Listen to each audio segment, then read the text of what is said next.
Hello and welcome to this episode of Battling with Business with me, Chris Kitchener. And me, Gareth Tennant. In this podcast, we explore ideas and concepts around teams and teamwork, leaders and leadership, and all things in between. It's a discussion between a former Royal Marines officer and a product manager from the world of business, comparing and contrasting our experiences as we attempt to work out what makes teams, leaders, and businesses tick. And today is another one of our influencers series. And rather than go through the fake who are we going to be talking about, this is one of Gareth's sort of leading, but I'll partner with Gareth on this. Actually, this is one we've been talking about doing for quite a while now. And that is Eisenhower. And what's really interesting about this for me, and I honestly don't know as much about Eisenhower, is that in the Second World War, if you ask for sort of great leaders, you will often think in terms of great fighting men, Patton, Montgomery, people at the front line. And yet, as we've discussed on a number of occasions, someone had to orchestrate them. And my knowledge is actually that's what Eisenhower did really well. And of course, he had a huge career, which I'm sure we'll talk about after the war. But I think this one's fascinating for me, particularly because he's so easily forgotten, and yet he was the person that made it all work and overall created the opportunity for success and victory in the Second World War. And of course, while many other people's careers sort of slowed down after the Second World War, as I'm sure we'll talk about, Eisenhower's continued. So Gareth, straight over to you, Dwight D. Eisenhower. Yeah, I think you're right. The reality of looking at leaders is that we end up sort of getting focused on the people who are the loudest. I'd probably choose my words better here, but people that have, when we talk about military leadership, for example, as you just said, we think about Montgomery and Patton, and Eisenhower was one of those sort of quiet leaders, I suppose, is a way of describing him. And I think hopefully over the next hour, we're going to talk about the value of quiet leadership. And by that, I mean doing the right thing, not necessarily to demonstrate your leadership, not necessarily to build a narrative or build a sort of reputation, but because they're the things that need to be done. And I think Eisenhower is one of those very capable leaders who was in the right place at the right time with the right skill set to enable the strategic decisions to be made. And I say enable rather than make those decisions, because in a lot of cases, what he did was more sort of high level diplomacy than it was high level decision making. That said, there are lots of examples of where he did make those decisive decisions and was critical. But I think as an overarching introduction, he is a not very flashy man, quite reserved, who knew when he needed to make decisions and knew when he needed to delegate decisions, but also knew when he needed to step in to bring people together. And we've talked many times, particularly when we've been talking about influencers, especially around the Second World War, about the frictions that come about and the frictions that were, General Patton and Montgomery, for example. And we talked about that when we looked at the Battle of the Bulge. He was a man who was able to smooth out those frictions. The thing that was interesting to me, I'm doing a tiny amount of reading, one phrase that was used that stood out to me was the hidden hand. And I think that's so interesting, which is, it goes back to the point about the loudest voice in the room, actually sometimes not being the loudest voice in the room, but being that hidden hand. And the other thing that an article I was reading talked about was of course his political prowess. Now, I think it would be foolish to sort of suggest that military leaders don't have to think of the political dimension, but I think allied to this idea of the hidden hand, but also in terms of his goal to bring different countries together and different militaries together, and of course his future role in politics, I think the politics side is a really interesting and perhaps very unusual. And maybe that's something we'll develop a little bit more, which is by its nature, I think the military tries to find warriors. Yeah, And so it's interesting that he became successful without being that warrior. And we will, I'm sure we'll talk about sort of his early service. But again, reading through his early service, he doesn't have the background that some of our other influencers have had, i.e., he doesn't have to escape from a tower dressed as a nun. I know we keep going back to that. Please do go listen to the De Gaulle episode because it's just magnificent. But he doesn't do that. And in fact, he doesn't have, as a, in inverted commas, distinguished a First World War. So he really isn't that warrior. And yet there's something about him that he rises to the top. And frankly, at quite a young age, there's something really interesting. Maybe we need to go back to the beginning and talk about sort of early Eisenhower. I think we do. I don't want to get too into he was born here and then he went to this school, but he was born in 1890, just to give you a context. He was born in Texas, but then grew up in Kansas. So a good old Midwest boy. Very modest background.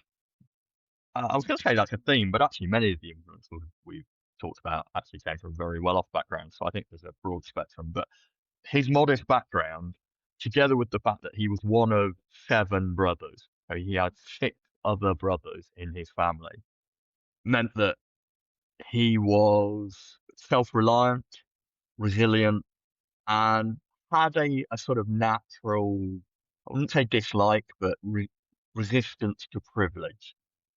And I think this idea of you attain status, position, and power through hard work rather than through influence and money is something that is a theme throughout Eisenhower's life and career. And I think his humble beginnings are quite important for that. Interestingly as well, his mother was a avid pacifist, and yet him and I think 3 of his brothers ended up serving in the military. And his mother wasn't averse to that. She didn't like the idea, but she recognized their need for making their own choices and doing their own thing. So I think there was a happy childhood, albeit quite an impoverished and at times somewhat difficult one. He, unlike a lot of our influencers where we've identified a trend of not being brilliant at school, he was academically gifted and did very well at school. He was hardworking, quiet, and sort of got on with trying to do well. A likable, disciplined, hardworking young man. And that meant that he was able to be recommended for West Point. So identified that he wanted to join the army and went to West Point. West Point is, as I'm sure most of our listeners know, the officer training academy for young men and women now, but at the time young men, who are deemed to be, destined for greatness in the military. So I think you have to be recommended by a congressman. I was just about to throw that in because that, I mean, you've obviously been to Lympton, I've been to Dartmouth. We went and did the exams and we went and did an interview and that got us in. That's a particularly interesting extra step that it is your congressman that has to recommend you. Now, Yes. I'm imagining the congressman has a bunch of people that he's told to recommend and he gets someone else to recommend them. But nevertheless, that's an interesting bar to meet that, as you say, with relatively humble upbringing, he has to be sufficiently good to be noticed and to be recommended. Yeah, especially I think when you recognise he comes from, a humble working class family that don't have those connections into high society, and therefore, getting noticed takes probably a bit more effort. I don't have any details on that, but it's worth recognising. He ended up going through West Point, graduating in 1915, and was part of what they called the class the stars fell on. And that's because many of the students graduating from West Point at that time went on to be generals and attain high rank. He was quite good at athletics. Like I said, he was a good student, quite disciplined, and did very well. Graduated in 1915, so obviously at the time of the First World War. Do you know what number he was in terms of passing out? I don't. So I believe there were about 287 cadets in that year, and he passed out 61st. Okay. And now we've done this now too many times to be able to ascribe the people at the top are always the ones who float to the top, or the people at the bottom are the ones that float to the top. But it's interesting. This is clearly a working soldier who is not the number one. I presume being 61st, maybe he didn't get his choice of first posting, whereas, of course, the first few was a little more favour. So I quite like the fact he's a bit of an everyman in that sense. He's neither the Yeah. worst nor the best. Yeah. I said he was an academic. He worked hard. He was middle of the road in his peer group at West Point, and that I think is reflected in, like say, where he graduated in position. He was recognised as more of an athlete than an academic. So he obviously had some prowess physically. But yeah, he then went straight into a wartime army, the First World War. So obviously graduating in 1915, and a lot of the influences we've covered learnt their trade, especially the military influences, learnt their trade in combat operations as young commanders, young leaders. That's not the case. I think that's quite well known for Eisenhower. He didn't deploy to Europe for the whole of the First World War. What he did instead is he ended up being very involved in training, particularly training tank crews. And of course, the tank in the First World War was a new and novel capability. They were still working out tactics. They were still working out how to effectively use these capabilities. And Eisenhower developed a reputation of being credible, dependable, somebody you could task to do things that didn't need a huge amount of oversight. He was organized, he was diligent, but more importantly, he earned the trust of the people that he was commanding. So his training teams, the students that were going through the training. And I think as a result, just got a reputation as a capable leader, able to build rapport, able to lead and gain confidence from those that are following, but also take on the organizational aspects of training. So I think that reflects later on when he becomes a general, when he's, at those strategic levels, his ability to organize rather than his ability to lead through, you know, gallant example. Is just an example of that early forging of his skill set. Well, it's interesting. As I was reading through it, this is a quote from some of the notes I took. Though Eisenhower and his tank crews never saw combat, he displayed excellent organizational skills, as you've said, as well as an ability to accurately assess junior officers' strengths and make optimal placements of personnel. Now, to be fair, that may well have been written given the context of what he did in his future career, but interesting if it was observed and understood even at that stage. He was very good at understanding the people below him, who to pick for what jobs and how to make them work together. Absolutely. And I think that shows through all the way through his career, both careers, as a wartime leader and as president of the United States. I think importantly, though, it's worth recognizing that he wanted to go to Europe. He wanted to lead in combat and wasn't given the opportunity. He was deeply frustrated by it rather than being somebody who worked the system to avoid, combat. He wanted to be there. However, even though he wasn't allowed to do it, he took the job that he had very, very seriously and very diligently and recognized the importance that he had, even in a training role, even though it's nowhere near as glamorous. And I think that kind of recognition of just getting on with the job that needs to be done, even if it's not going to, create a huge legacy, lots of reputation, lots of accolades. Again, he's the quiet leader, the guy who diligently gets on with the stuff that needs to be done throughout the crisis. But we should probably make the point of that, though. That's quite interesting. And I know that Montgomery later in World War II sort of denigrated Eisenhower because he made the point that while many of the military leaders they'd participated in World War I and they'd fought in frontline combat service, of course, Eisenhower didn't. So that's, again, another really interesting difference. And I almost wonder, and we'll talk about his rank as well and what his rank was over the next few years. Actually, that's incredibly impressive that he manages to reach that sort of pinnacle of his career, given that people around him arguably had more combat experience. And just to give an example of that, we've got Omar Bradley, which we probably won't talk about too much later, but he was another famous World War II general who was in the same West Point class. And obviously, by the end of the Second World War, Omar Bradley was junior to Eisenhower. So it's quite interesting that someone reserved, quiet, and with a modest start actually makes such a significant progress in the Second World War, and then obviously even greater beyond the Second World War. Yeah, absolutely. And I think even more so when you consider that military cultures, even to this day, I will be the first to admit, have a bias towards operational commanders. They have a bias towards combat commanders.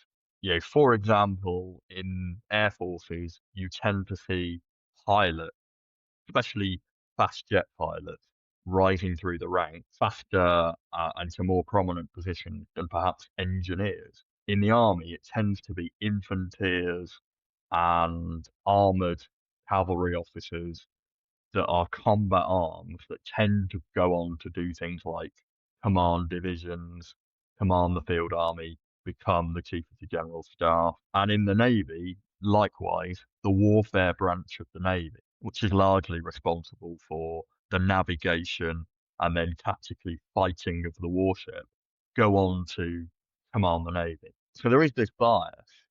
And with it, a lot of ego and a lot of small p politics. So people trying to influence their way up the greasy pole by demonstrating their credibility and capability through what they've done and what they can do. So I think that makes this even more impressive because he doesn't have that First World War combat legacy to use as evidence as to why he should promote. And yet he promotes pretty consistently, and that gets expedited and speeds up during the Second World War to a point where, as you say, he overtakes people that were his peers at West Point become, two ranks his junior. But as we're about to learn, he gets mentored.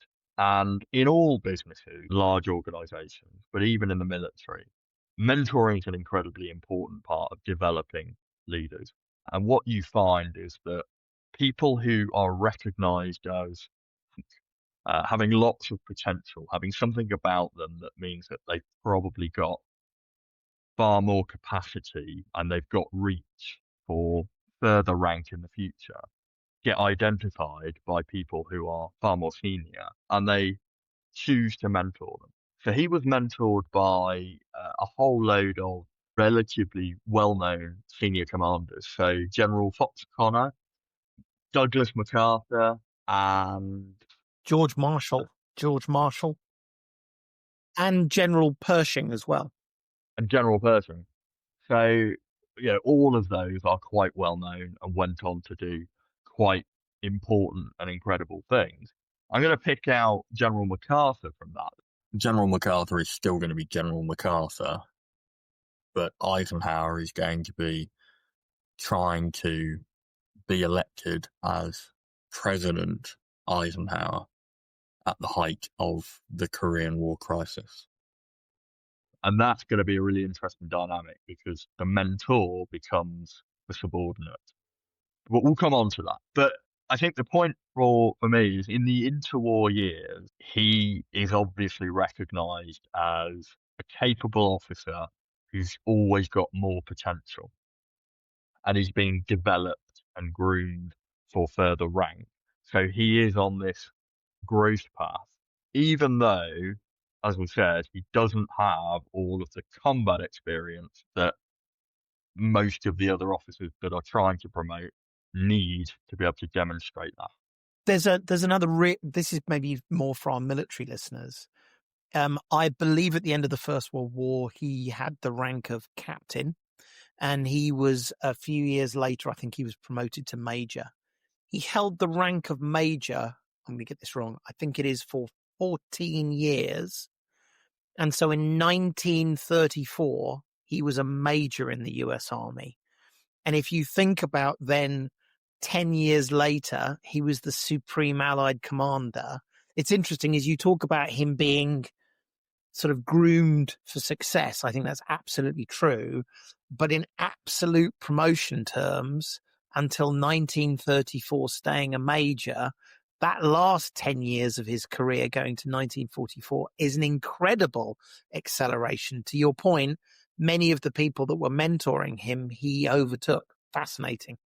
Yeah, I think for the non-military or the listeners that don't necessarily know the ranks of the military that well, major is a very, very junior rank.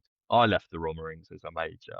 It's considered a sort of middle tactical rank. So it's the rank below commanding a unit. So commanding a battalion or a battle group. And yeah, to go from that to Supreme Commander Allied Forces Europe in 10 years would be a little bit like going from a project manager in Google to being the CEO of Google in 10 years, to put it in context. And I think that's quite incredible. The Second World War was formative and a really important aspect in that acceleration. So he was handpicked by George Marshall to be the Supreme Commander Allied Forces Europe and did a whole load of stuff that we're going to come on to talk about.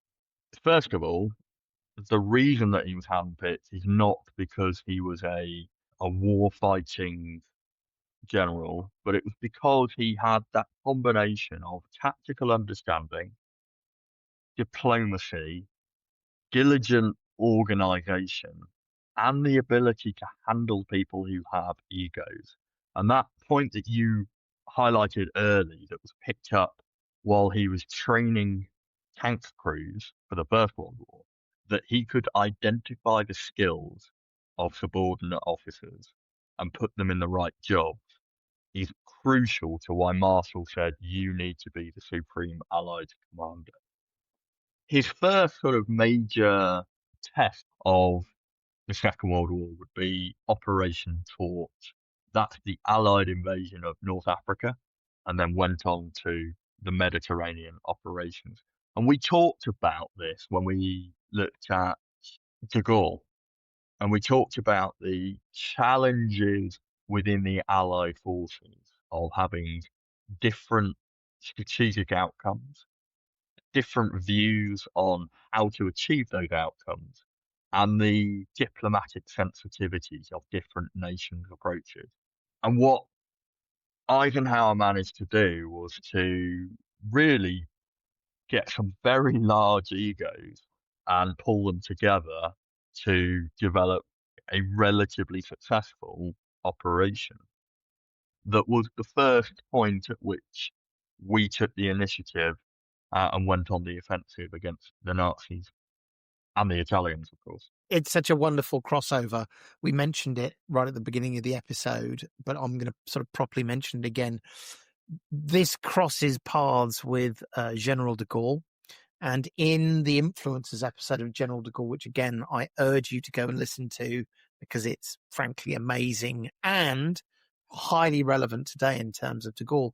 But when you just said that Operation Torch was about balancing sort of the politics of France and the Allied forces, there were people who were Vichy French. There was a chap called Henry Giraud. So there were all sorts of characters that we talk about in the de Gaulle episode that Eisenhower had to deal with. And as you'll hear from that episode, these were quite the people to manage. Yeah, I think also this is, of course, we look back now and, as Brits, we can see that the Americans are much more powerful than us.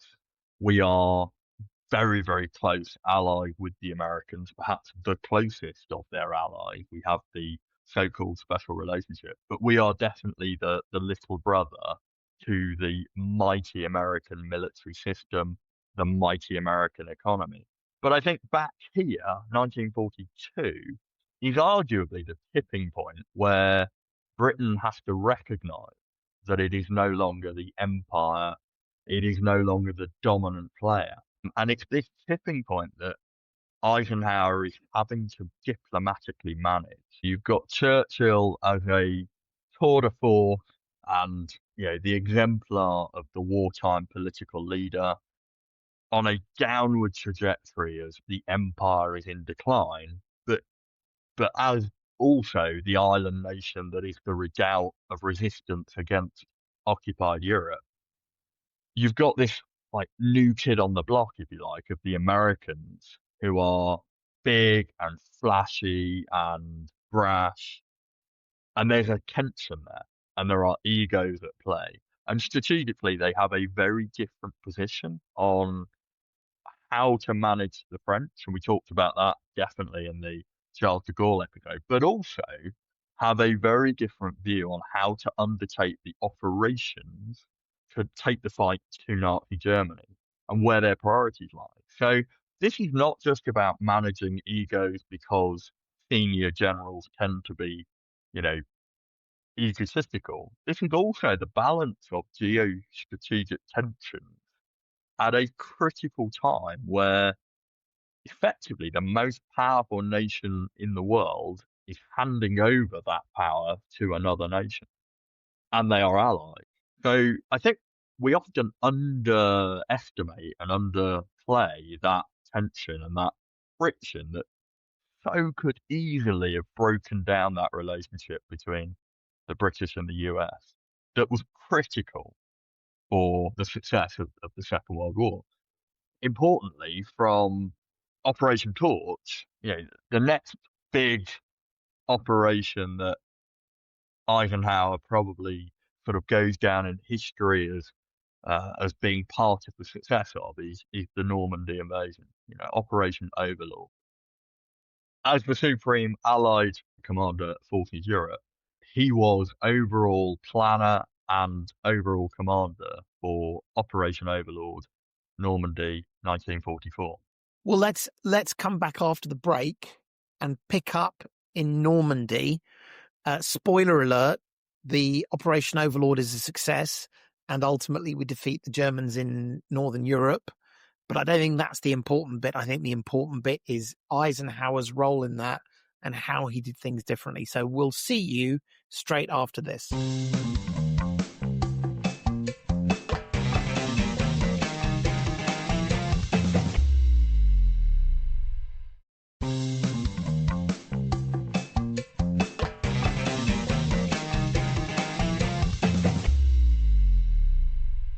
Welcome back.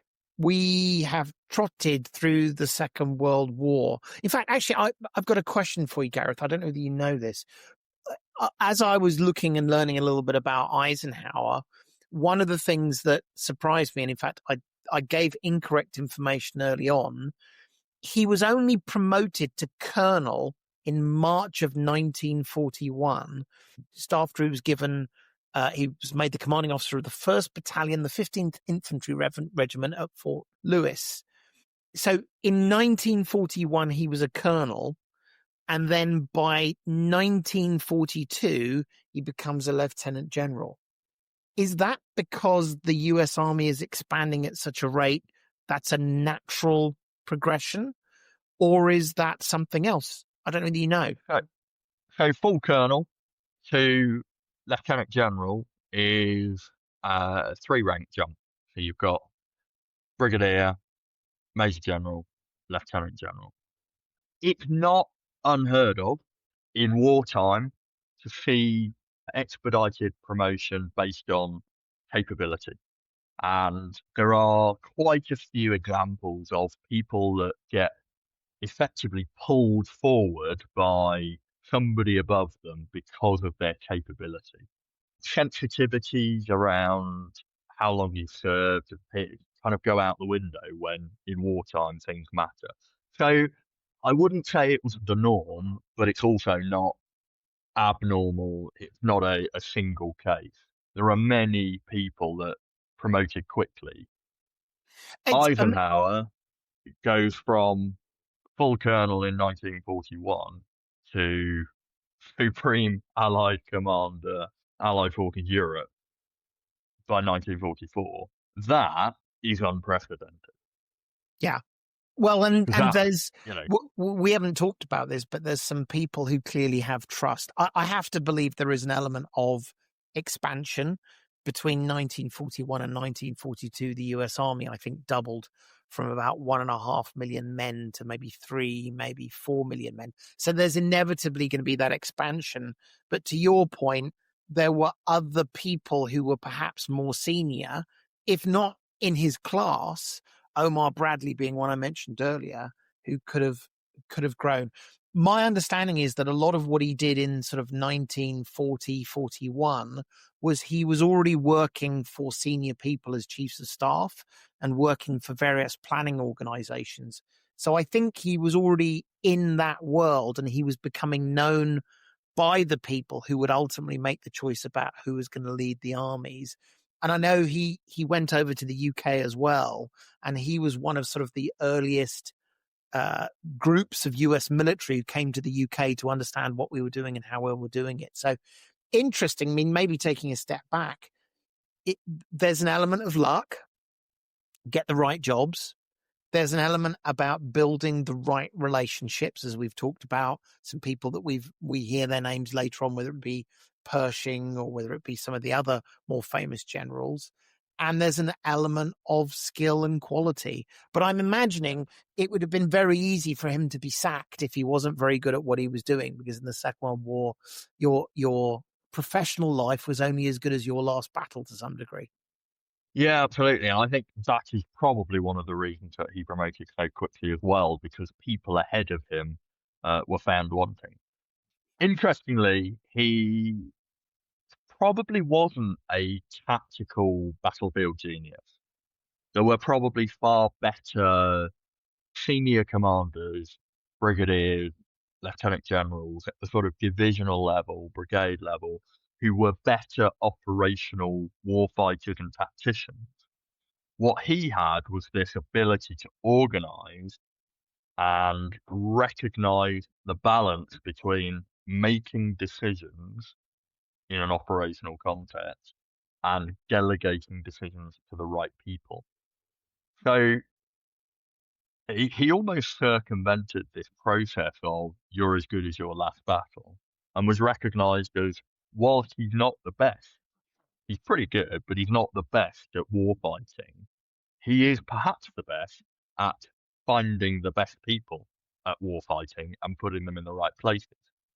Churchill once said he has the power of persuasion, not domination. And I think that's pretty crucial. He was balancing, by Normandy 1944, the egos of Patton, Montgomery, Churchill, de Gaulle, and to an extent, the hierarchy in the US as well. So Marshall and Roosevelt, but particularly Patton, Montgomery, de Gaulle, and Churchill.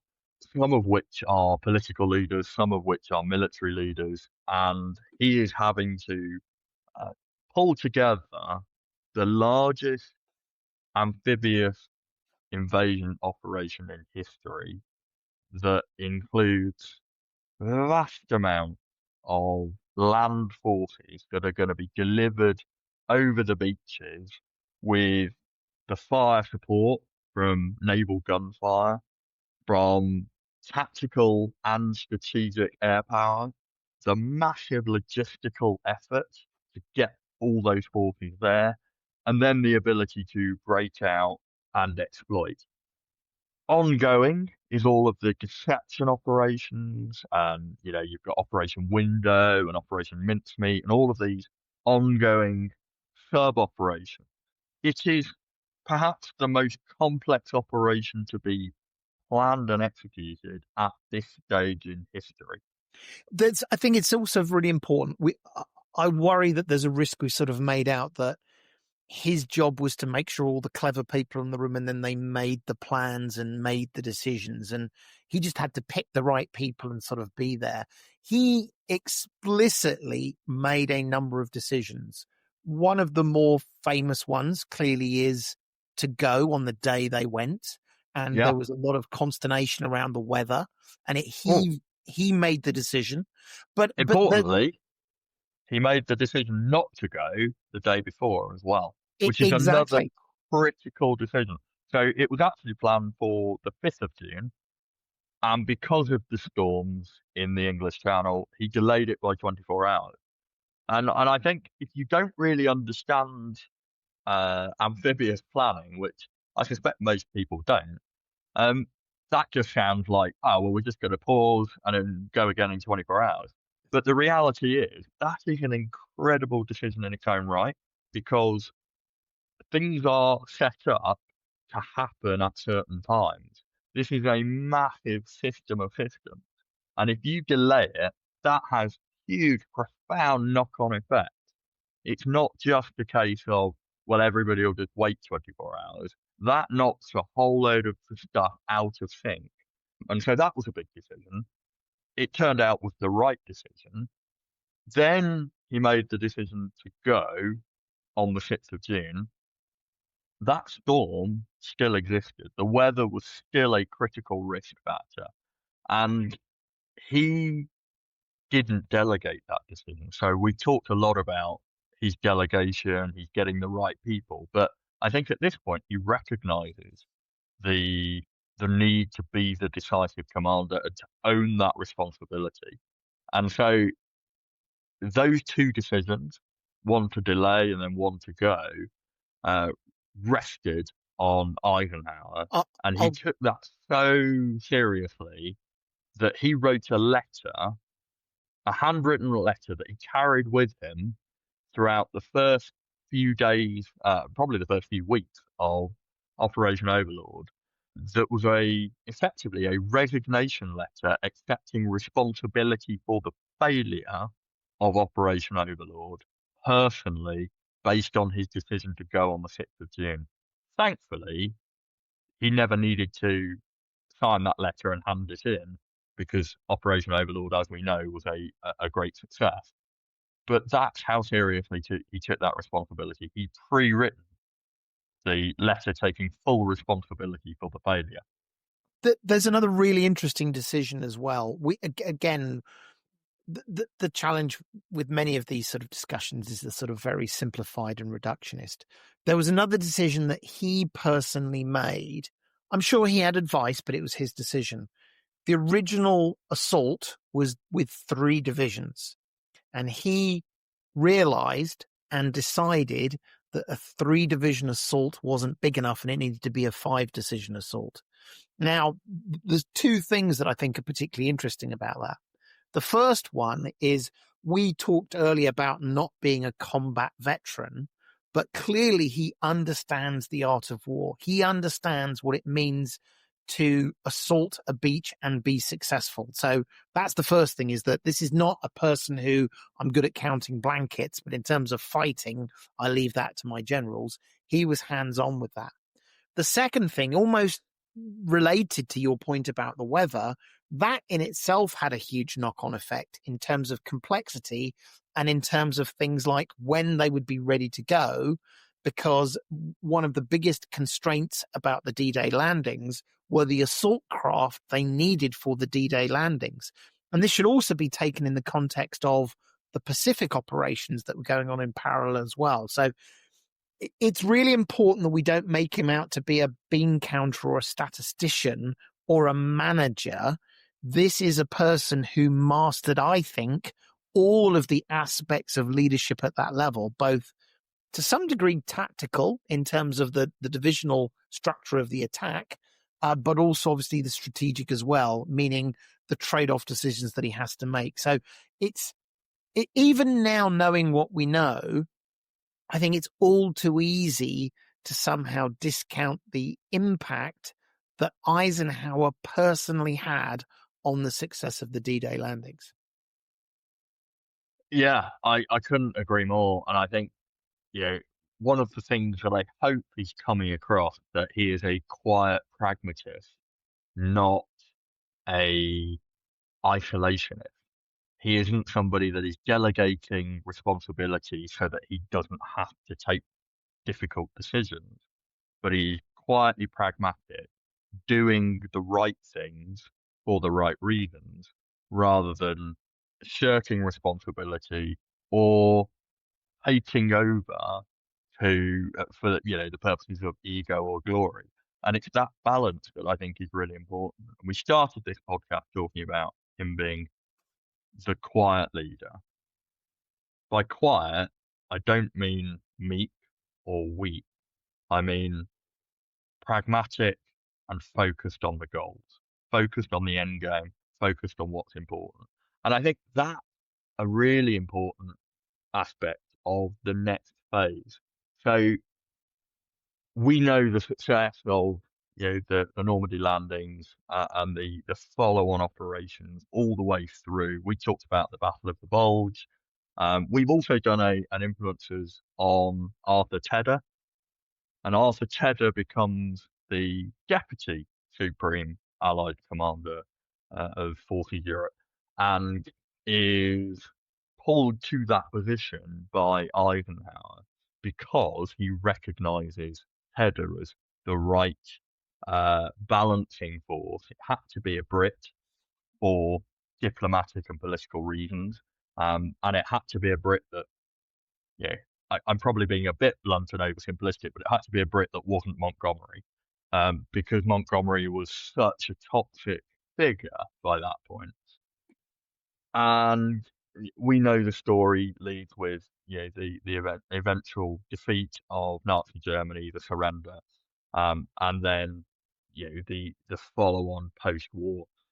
Eisenhower has won the Second World War as the Supreme Allied Commander. Is part of the few people that can claim to have led victory.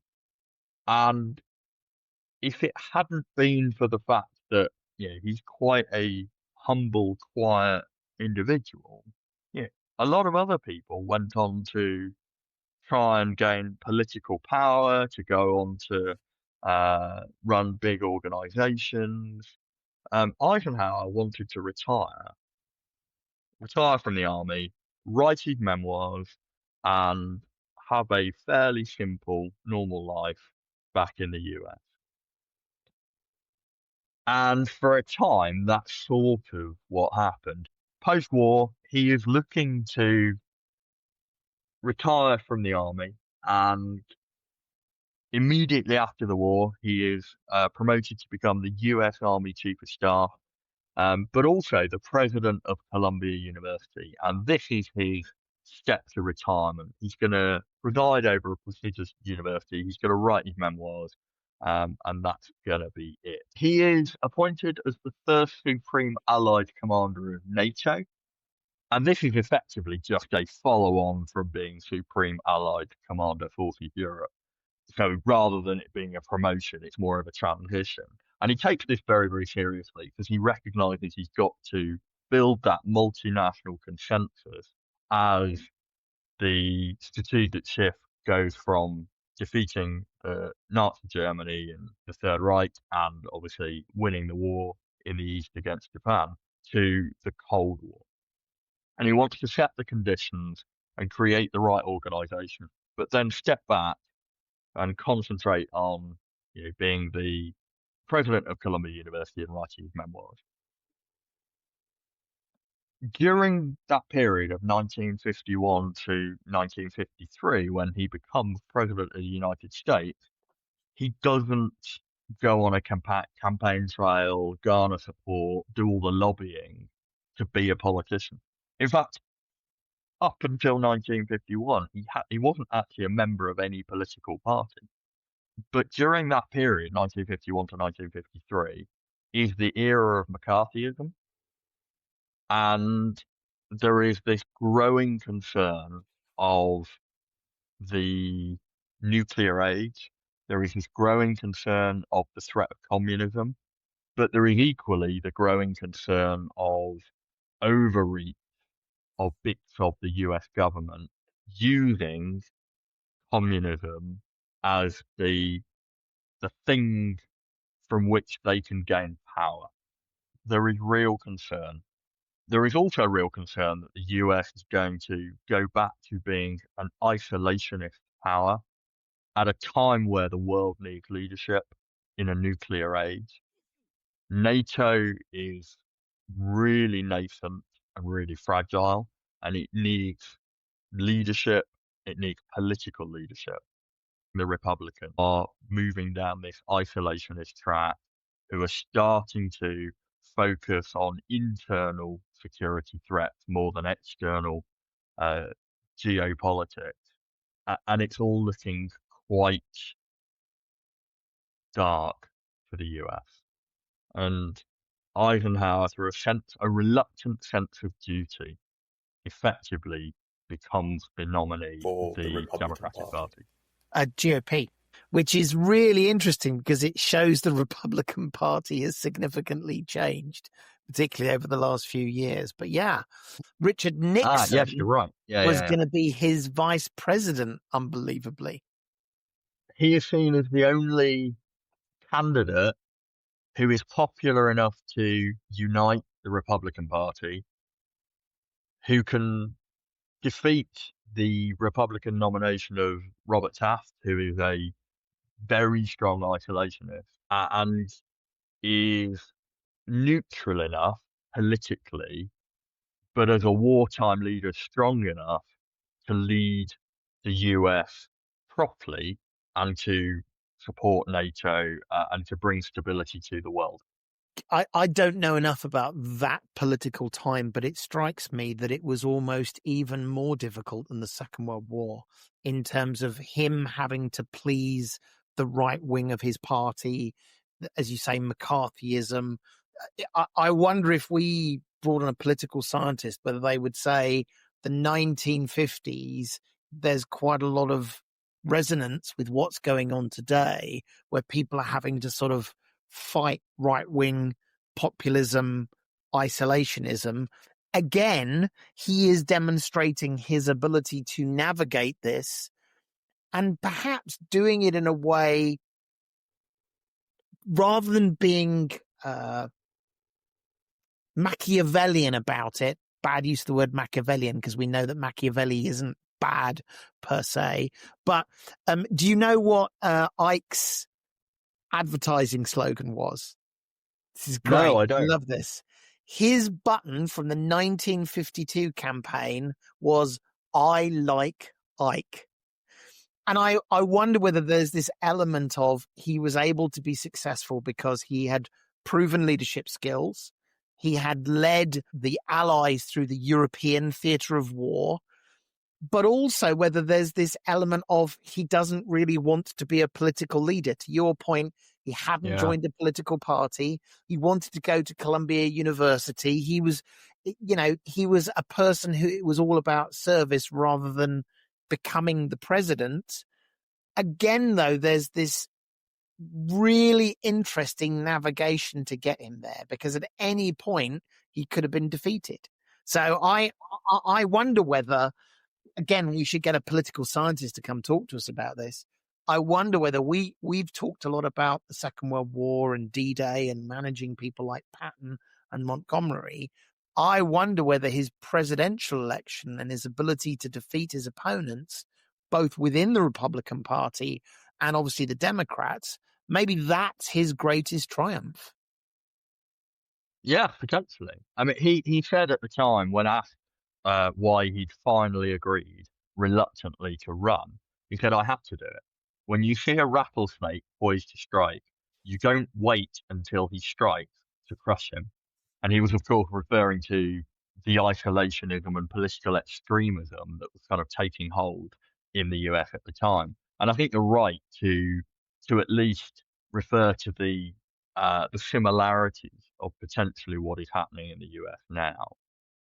Perhaps we need a modern day version of Ike to bring a sense of unity and a purpose to the current populism and polarization that is happening in the US. So, 1953, the Korean War is happening. And guess who is the commander of Allied forces in charge of operations out in the Far East? Is it in fact someone he knows quite well because at one point he worked for them? It is indeed. Douglas MacArthur is running the operations on the Korean Peninsula. And it is, I think we kind of forget, because it's so close to the Second World War, we kind of forget quite how brutal the Korean War was. And there is a point where, if I get my military history right, the Koreans, the North Koreans, backed by the Chinese, effectively push the South Koreans and the Allied forces to this thing called the Busan perimeter, where they've got a toehold on South Korea, but it's looking pretty bad. And MacArthur runs a huge amphibious operation to do a flanking amphibious assault and take the war back to the North Koreans, which which is which is brilliant. And there's lots of reasons why it could have gone wrong, and there's lots of things that you could look at and say MacArthur is a somewhat flawed individual, and perhaps we'll do him as an influencer. But it is a stroke of genius, and it reverses the situation on the Korean Peninsula. MacArthur is almost equally held up as a hero and a great leader by the American people, and potentially has political ambitions as well. I also wonder, and I've not read anything to really back this up, but I wonder whether there's also a little bit of envy, jealousy, or slight annoyance that Eisenhower, who was once his sort of protege mentee, is now his political I, boss I and is think, curtailing him, and there was a huge amount of friction. I mean, having learned a small amount about MacArthur, I have to believe that was true.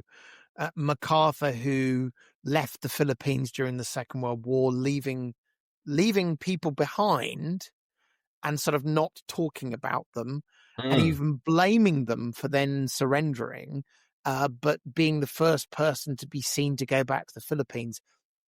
He was very much about image. By the way, separately, I learned something really, really interesting today. I was listening to a discussion about the surrender of Japanese forces at the end of the Second World War, and General MacArthur was on the deck of the USS Missouri to receive the surrender. And one of the things that stood out about the surrender was that MacArthur was actually extremely magnanimous and said the differences between our countries and cultures have been decided on the battlefield. Now we must come together, and we must never have this kind of war again because it's so destructive. We must now double our efforts to make sure there is peace in our time. To your point about Korea, at this point he's saying let's nuke China. So I can imagine he was an incredible handful for Eisenhower because he was actively advocating for a nuclear attack on China. And so imagine how Eisenhower's got to calm him down and use all the skills that he's learned, both as a president, but also as a military leader, to stop his subordinate doing something crazy. And of course, he goes on to end the Korean War, and that's part of what he campaigns on for his second presidency. Yeah, absolutely. So I think he shows a level of pragmatism and common sense in balancing military force and hard power with diplomacy. And he continues to do this. And I think this is just an extension of the behaviors and the traits that we've seen of him as a wartime leader all the way through the Second World War. So he carefully manages the Suez Crisis in 1956, which has huge ripple effect in Britain and France, and it creates a huge amount of political upset, but effectively is taking the sensible, pragmatic approach. There is a crisis in Hungary, there's a crisis in Lebanon, and each time he prizes stability over kind of rash action, even if that is going to dent his political clout and his sort of legacy, which actually, over the long term, does him an awful lot of good and reinforces his leadership credentials. Well, it's interesting.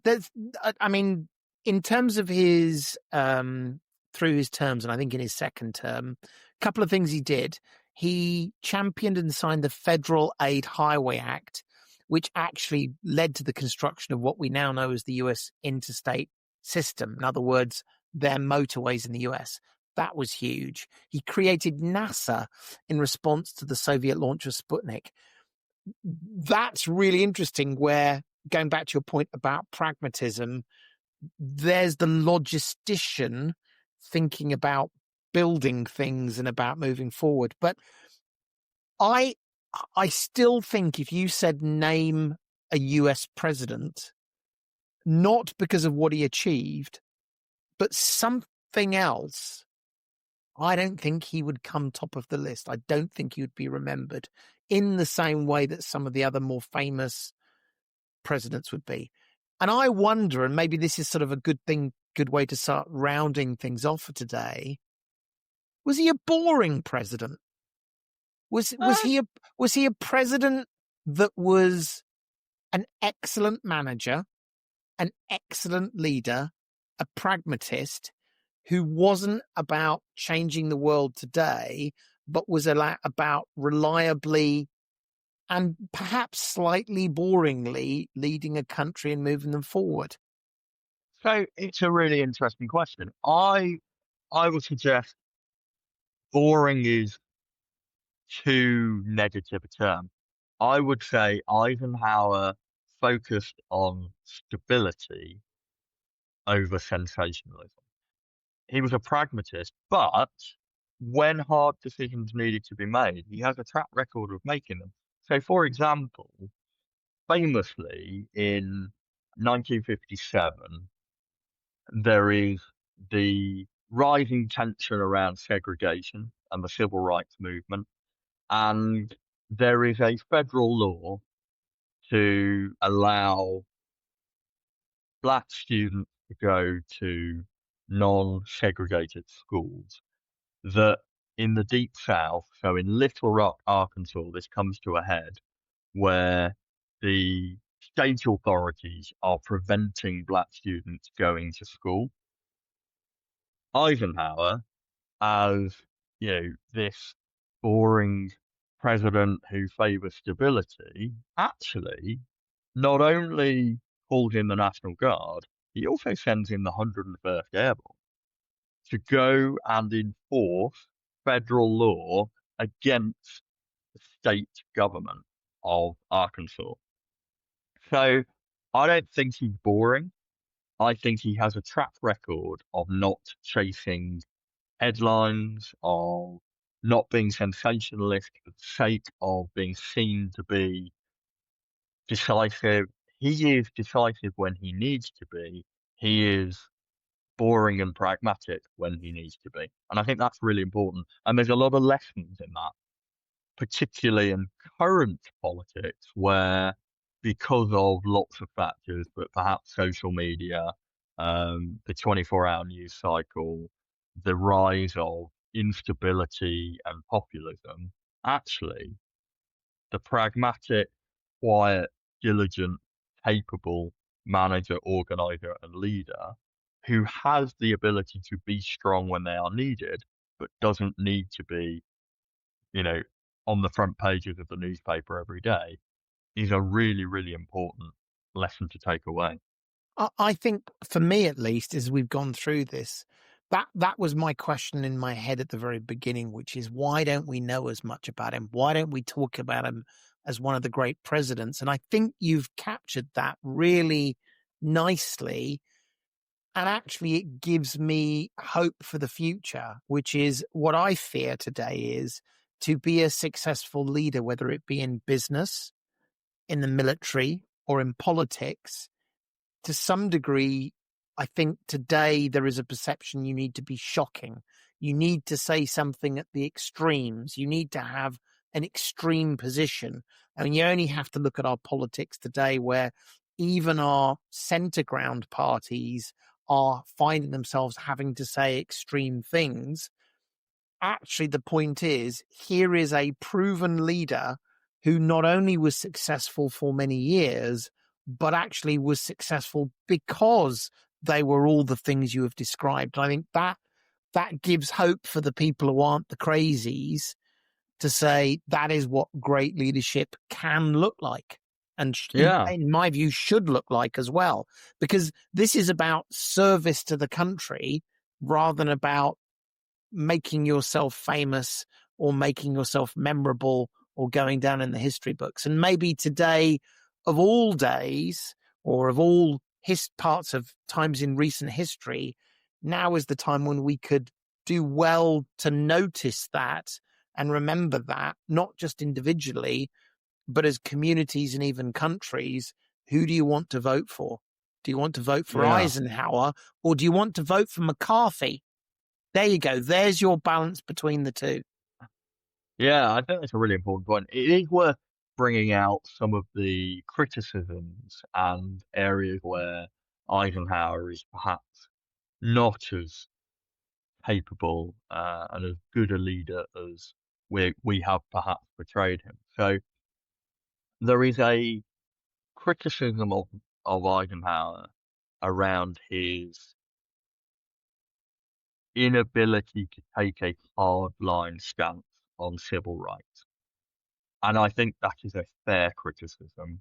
Critics will often say that he lacked moral leadership on the race debate, and that he only took that decisive step when Little Rock, Arkansas came to a head, and that actually he probably should have campaigned as a pro-integration and civil rights activist because he had the position of power to do so.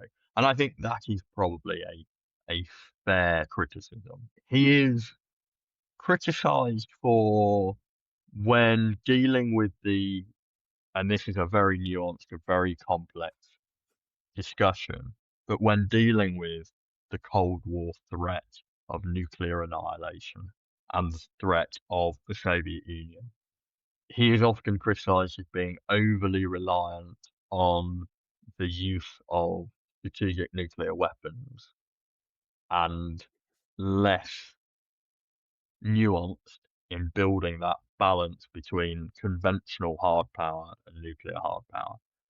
And there are several critics who talk about the fact that we perhaps came closer to the brink of all-out nuclear war because of that slight imbalance. And again, when we talk about lessons for today, I would argue the UK has probably done something relatively similar in that we've rested on the fact that we have a strategic nuclear deterrent and used that as an excuse to not maintain a strategic conventional deterrent by maintaining our armed forces. And without this becoming a discussion about nuclear strategy, nuclear deterrent only really works if you have a good balance of conventional and non-conventional deterrent.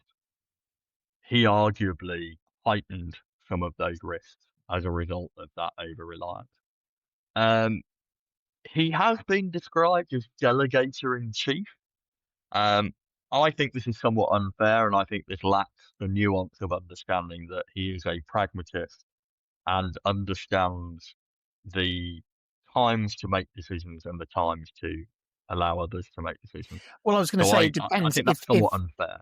If delegator in chief is meant as a compliment, and that's a good thing. If it's meant as a negative, then that's a bad thing. But we've spent a lot of time talking about the power and the value of delegation.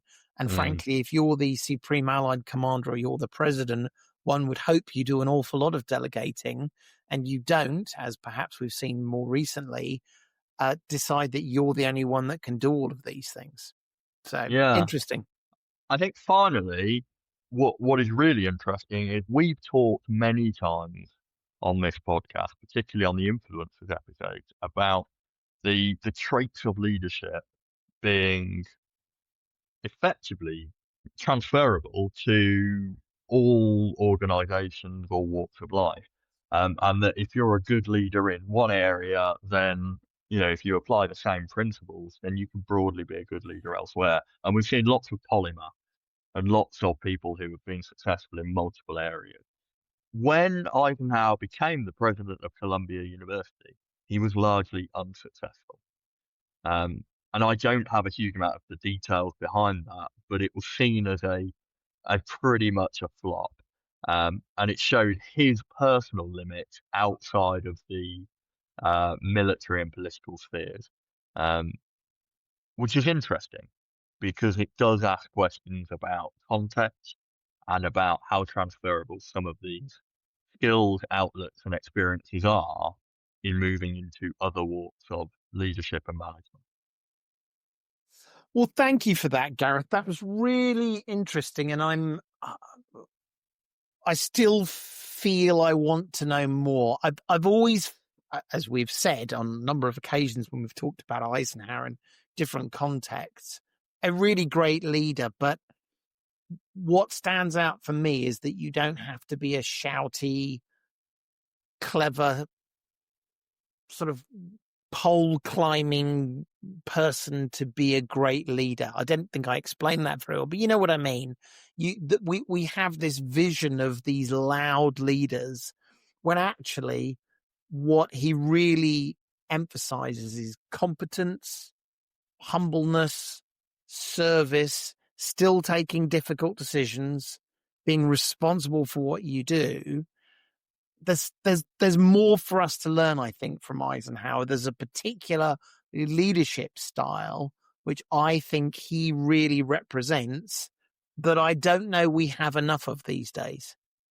Yeah, I completely agree. I think, if I was going to summarize the approach, I would say this is a man who sees leadership as a duty and sees leading as part of service to the organization that he is leading. And perhaps that's why he was better at serving his country as a military and political leader than perhaps serving Columbia University, which I imagine is a slightly more nuanced challenge. So yeah, duty and service allows you to remove personal ambition and ego from the equation of strategic decisions. And I think Eisenhower is a man who was able to do that very, very well. Perfect. Well, thank you, Gareth. We hope you've enjoyed this one. We bounce around from military to civilian people in the influencers. I think Eisenhower is one we've wanted to do for a while. Do hope you've enjoyed it. Please let us know your thoughts. What have we missed? Was there any context that we don't have? Please do let us know. We're on email at battlingwithbusiness@gmail.com. You can find us on X and Blue Sky at Battling with Biz. By the way, if you've got ideas for other influencers, we would love to know, and you get special bonus points if they're influencers we've never heard of or you wouldn't expect to think of as an influencer. So please do let us know. As always, though, if you have liked this episode, please go look at others. And if you haven't already, please do subscribe. Likewise, if you get a chance and you see us posting on social media, please do repost. Our goal is to annoy as many people as we can every Thursday with our voices. But for now, I think that about calls it for this week. Gareth, thank you very much. And we'll see you next week on Battling with Business. Thanks very much. See you next week. Bye-bye.